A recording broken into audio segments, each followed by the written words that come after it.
સમાચાર ગીર સોમનાથથી મુશળધાર વરસાદથી ગીર સોમનાથમાં જળબંબાકારની સ્થિતિ સર્જાઈ છે।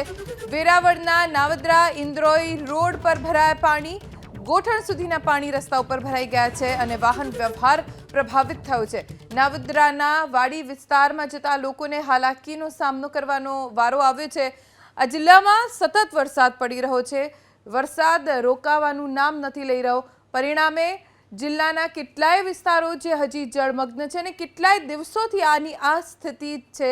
ઘણા બધા ગ્રામ્ય વિસ્તારોમાં મુશળધાર વરસાદના કારણે વેરાવળ જે જળબંબાકારની સ્થિતિમાં મુકાઈ ગયું છે। રસ્તા જળમગ્ન થઈ ગયા છે। અમારા સંવાદદાતા દિલીપ મોરી પાસેથી જાણકારી પ્રાપ્ત કરીએ। દિલીપ, વેરાવળની શું સ્થિતિ છે પાણીના પ્રહારના કારણે?